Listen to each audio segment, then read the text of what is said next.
নমস্কার, সহজে সংস্কৃত চ্যানেলে সকলকে স্বাগত।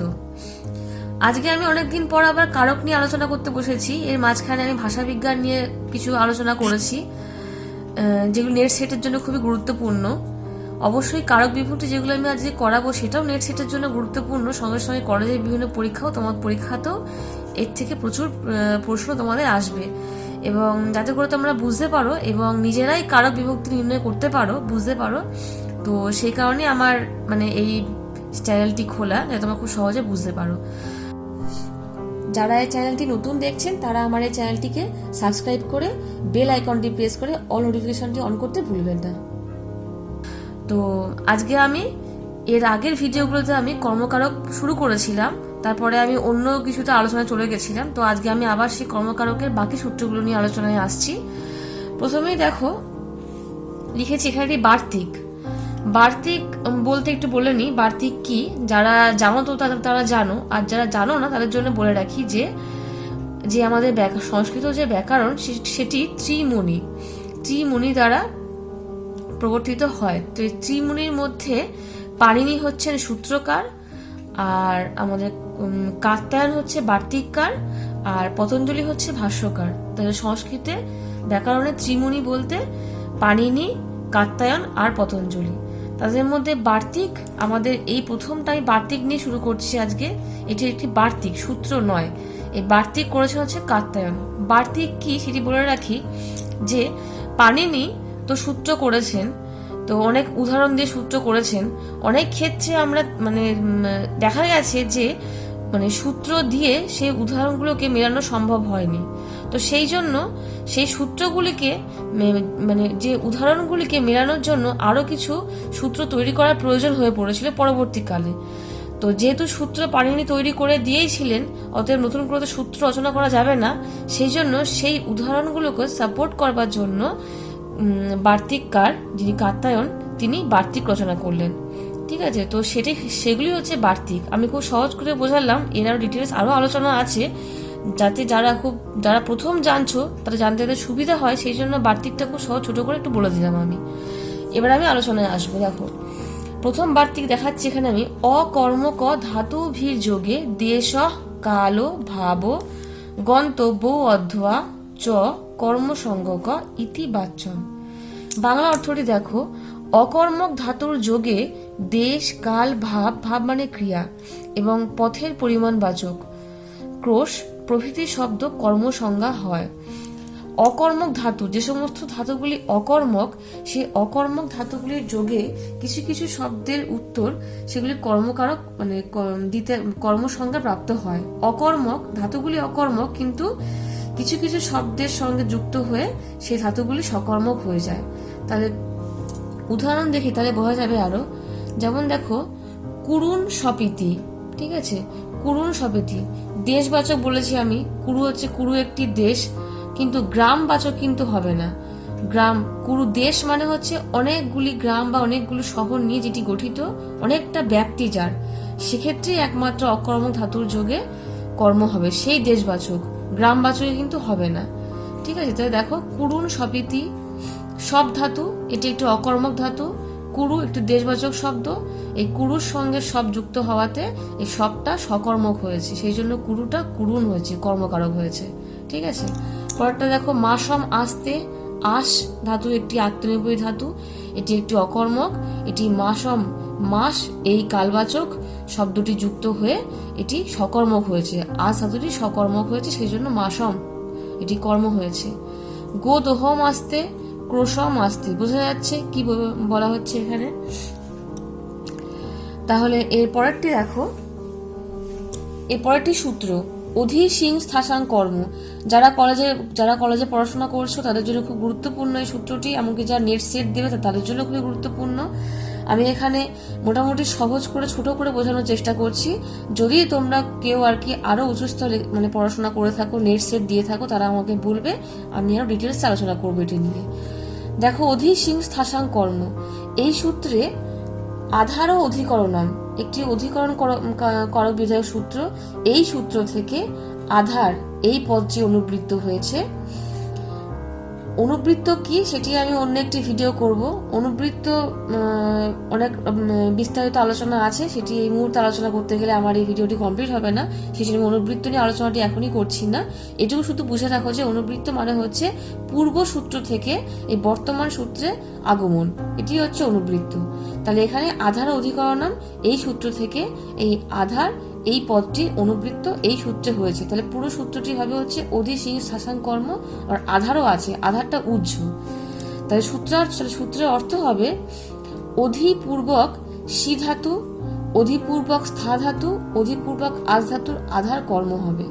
ঠিক আছে, যদি শুধু সি ধাতু শুধু আজ ধাতু থাকে তাহলে সেগুলো কিন্তু তার আধার কিন্তু কর্ম হবে না, সেগুলি আধারটা আধারই থাকবে, কারণ এগুলি অকর্মক ধাতু। অধিপূর্বক যুক্ত হয়ে বা অধিপূর্বক হয়ে সকর্মক হয়েছে, এর আধারটা কর্ম হবে।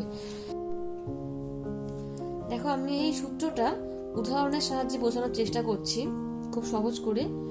দেখো, শিশু শয্যাম অধিশেতে, শিশু শয্যায় শুয়ে আছে।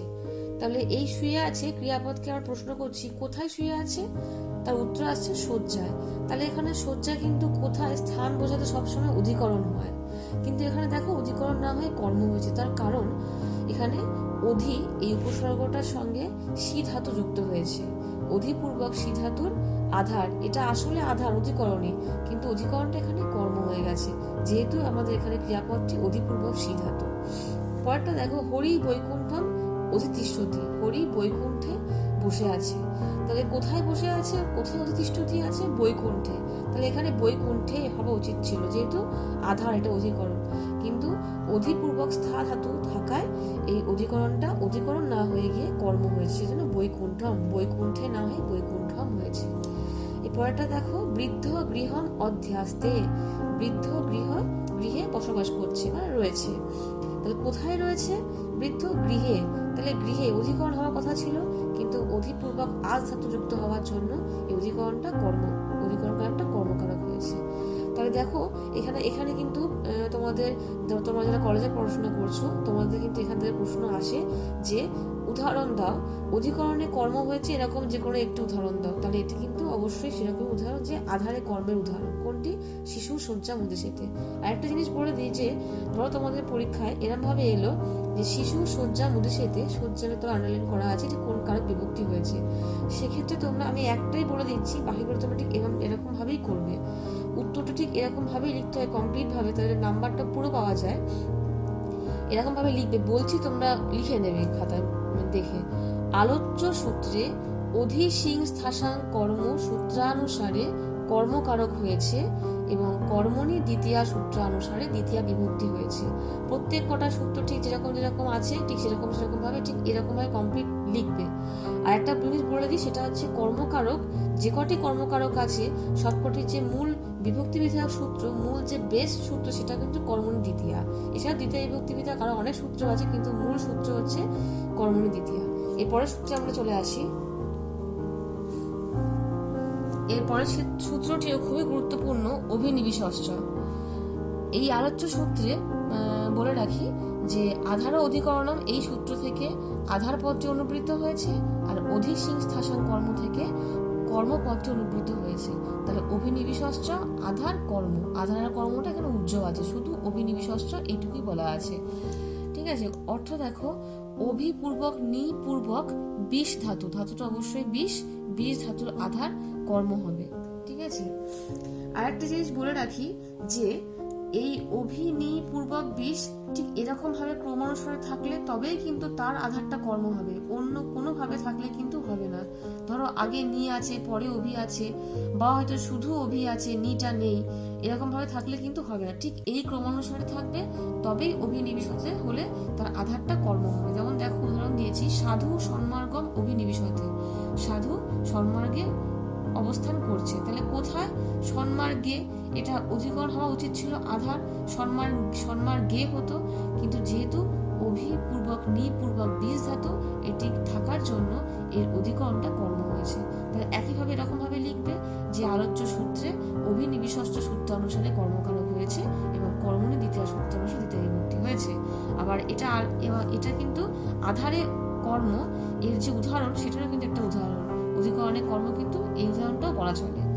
তোমাদের আরেকটু আমি এটুকু শেষ হয়ে গেল, এই সূত্র বিধায়ক আমি আরেকটু কিছু বলছি যে কিছু কিছু ক্ষেত্রে কিন্তু আমরা দেখি বা তোমরা দেখে থাকবে যে অভিপূর্বক নিপূর্বক বীজ ধাতু থাকা সত্ত্বেও কিন্তু তার আধারটা কর্ম হয় না, অধিকরণই থাকে। তো দেখে থাকবে যে পাপে অভিনিবেশা, এই উদাহরণটা। সেক্ষেত্রে তোমরা যদি পাপে অভিনিবেশা থাকে তবে কিন্তু অবশ্যই এটা অধিকরণই হবে। কেন অধিকরণ হবে? এর সাধুত্ব যেটা ঠিক সেটা প্রতিপাদনের জন্য পাণিনি আবার বলেছেন যে পরিক্রয়ণে সম্প্রদানম অন্ন তরস্যাম, একটি সম্প্রদান কারক বিধক একটা সূত্র, প্রথম সূত্র। এই সূত্র থেকে এই অন্ন তরস্যাম, ঠিক আছে, এই অন্ন তরস্যাম পদটিকে অনুবৃত্তি করা হয়েছে। আগেই বলেছে অনুবৃত্তি কি, পূর্ব সূত্র থেকে আলোচ্য সূত্রে চলে আসে, এটা হচ্ছে অনুবৃত্তি, এবং সেই অর্থ আলোচ্য সূত্রে গ্রহণ করা। তাহলে অন্ন তরস্যাম মানে হচ্ছে বিকল্প, বিকল্প এই পদটি অভিনিবেশশ্চ এই সূত্রে গ্রহণ করা হয়েছে। অন্ন তরস্যাম মানে বিকল্প বোঝাই যাচ্ছে। তাহলে তোমাদের মনে প্রশ্ন জাগতেই পারে যে বিকল্প যদি বলাই হচ্ছে, যদি সূত্রের মধ্যে বিকল্প আসছে, তাহলে তো পুরো সূত্রটাই বলা উচিত ছিল যে আমাদের যে সাধু সর্মাগম অভিনিবেশতে করলাম সেখানেও বিকল্প হওয়া উচিত ছিল, কিন্তু না। এখানে যে অন্ন তরস্যাম এই পদটিকে দেখো এখানে লিখেছি আমি ব্যবস্থিত বিভাষা, এই অর্থে গ্রহণ করা হবে। ব্যবস্থিত বিভাষা মানে হচ্ছে যেখানে বিকল্প বিধানটা সার্বত্রিক নয়, বিশেষ বিশেষ ক্ষেত্রে মাত্র, ঠিক আছে।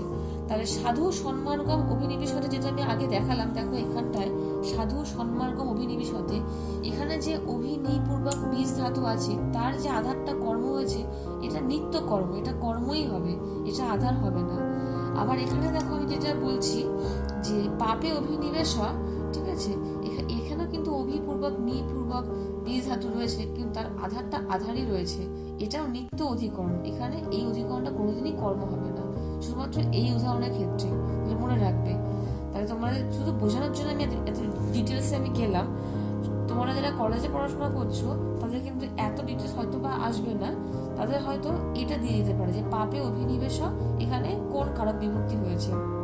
তোমরা হয়তো ভুল করে লিখে দিতে পারো অভিনিবেশ দেখে যে এটা কর্মকারক হয়েছে, কিন্তু নয়, এটা অভিনিবেশ যে পাপে, খেয়াল রাখবে এখানে অধিকরণ হয়েছে, এটা অধিকরণ কারকে যেরকম সূত্র আছে ঠিক সেরকম ভাবে। তোমরা আমি এখনো আসিনি সেই আলোচনায়, তবুও বলে রাখি যখন এখানে বলেছি এই সূত্রটা হচ্ছে আধার অধিকরণ, এই সূত্রানুসারে অধিকরণ কারক হবে এবং সপ্তমীয় অধিকরণে চ এই সূত্রানুসারে সপ্তমী বিভক্তি হবে। ঠিক আছে, তাহলে আজকে আমি এই পর্যন্তই রাখছি। এরপরে কর্মকারক বিধায়ক আরো সূত্র দু একটি আছে সেগুলো আমি করাবো। এরপর আমি দ্বিতীয় বিভক্তিতে আলোচনা চলে আসবো। এরপরে পরে আরো আলোচনা আছে কারকের, সেগুলো সমস্তগুলি আলোচনা করব। আমার এই চ্যানেলটি তোমাদের যদি ভালো লাগে, আমার এই ভিডিওটি দেখে তোমার যদি কোনো উপকার হয়, তবে অবশ্যই আমার এই চ্যানেলটিকে সাবস্ক্রাইব করবে এবং তোমাদের বন্ধুদের মধ্যে শেয়ার করবে, লাইক কমেন্ট করবে, আর সাবস্ক্রাইব করে বেল আইকনটি প্রেস করে দিয়ে অল নোটিফিকেশনটি অবশ্যই অন করে দেবেন।